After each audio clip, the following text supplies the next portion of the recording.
काशी विश्वनाथ की नगरी में इस वक्त मेरी मौजूदगी है, लेकिन देश की सियासत में आंकड़ों को लेकर जो बयानबाजी जारी है, आज दंगल इसी बात को लेकर करेंगे। एक तरफ भारतीय जनता पार्टी लगातार 400 पार का नारा दे रही है।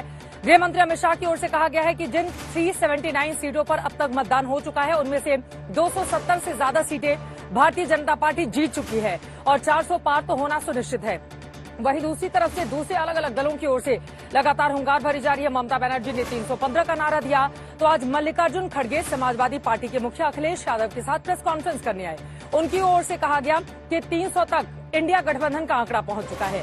तो वहीं दूसरी तरफ अखिलेश यादव की ओर से ये कह दिया गया है कि अब भारतीय जनता पार्टी तकरीबन 150 सीटों के आसपास ही सिमट जाएगी, यानी कि हर एक तरह से दावे किए जा रहे हैं। इन सबके बीच राहुल गांधी ने कह दिया है कि 4 जून को इंडिया गठबंधन की सरकार बनेगी। किसके दावे में कितना दम दिखता है, इसी बात को लेकर दंगल में बड़ी चर्चा हम करेंगे। और सवाल बड़ा ये भी खड़ा हो रहा है 379 सीटों पर, यानी कि तकरीबन 70% सीटों पर हो चुका है मतदान।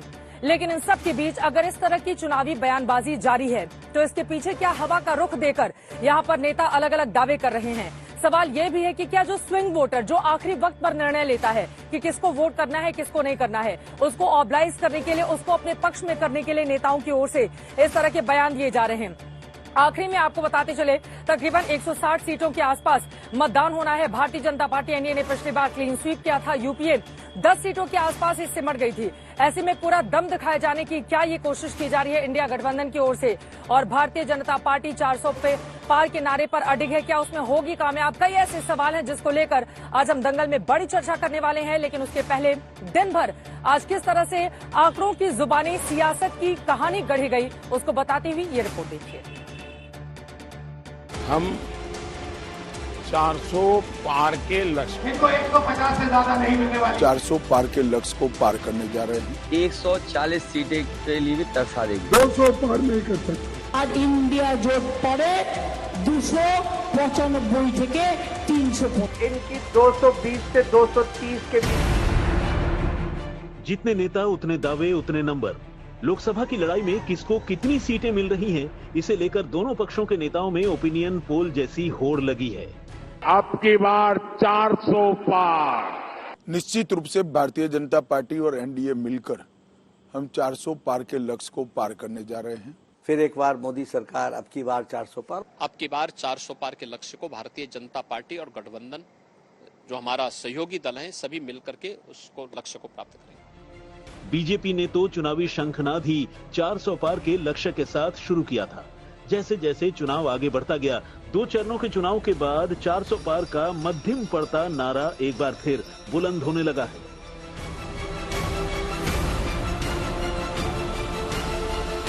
उनको ये लग रहा है हो सकता है 399 हो, उनको लगता है हो सकता है 398 हो, इसलिए उनका भी बेंचमार्क 400 है, हमारा भी बेंचमार्क 400 है, और हमको लगता है हम 400 पार करेंगे। हम 400 पार के लक्ष्य को लेकर के चल रहे हैं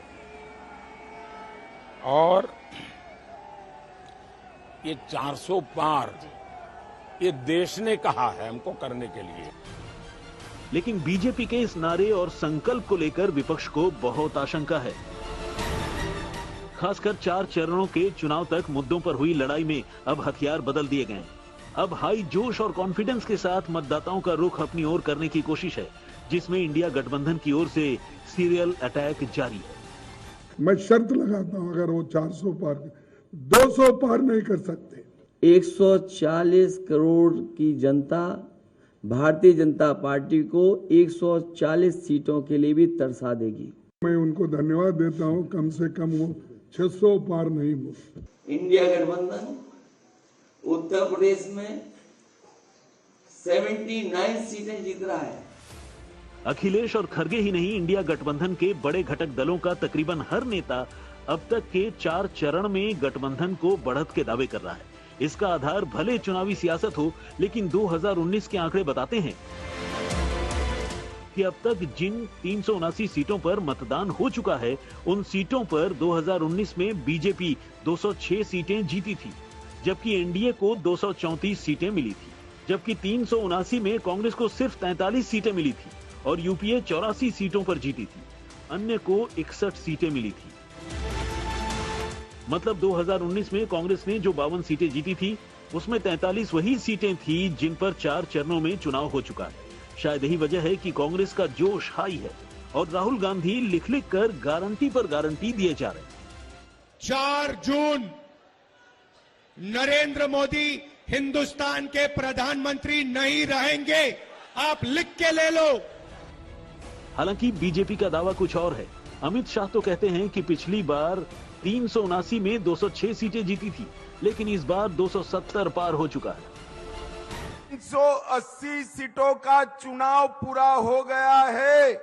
आज मैं बताकर जाता हूं, ये 380 सीट में मोदी जी 270 सीट लेकर पूर्ण बहुमत प्राप्त कर चुके हैं और आगे की लड़ाई 400 पार करने की है। और बाकी बची सीटों का गणित भी देखें तो 5वें चरण की जिन 49 सीटों पर मतदान बाकी है, उसमें 2019 में बीजेपी ने 32 जीती थी। कांग्रेस ने एक छठे चरण की जिन 58 सीटों पर वोटिंग बाकी है, उनमें 2019 में बीजेपी ने 40 जीती और कांग्रेस का खाता ही नहीं खुला था। इसी तरह 7वें चरण की जिन 57 सीटों पर वोटिंग बाकी है, उसमें 2019 में बीजेपी ने 25 जीती थी, जबकि कांग्रेस को 8 सीटें मिली थी। इसी तरह बाकी के 3 चरणों की कुल 164 सीटों में से 2019 में बीजेपी को 97 और कांग्रेस को 9 सीटें मिली थी।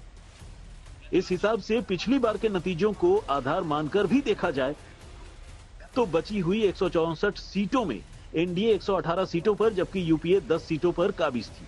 अन्य की 36 सीटों को भी जोड़ लिया जाए तो यूपीए का आंकड़ा 46 के पार नहीं जाता।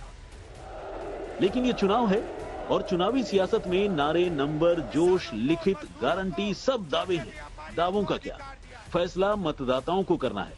4 चरणों में करीब 3/4 सीटों पर वोटिंग हो चुकी है। बाकी बचे हुए 3 चरण में 1/4 सीटों पर मतदान है। फैसला आने में अब 3 हफ्ते भी नहीं बचे हैं। फिर देश देखेगा किसके दावे में कितना दम था। आज तक ब्यूरो।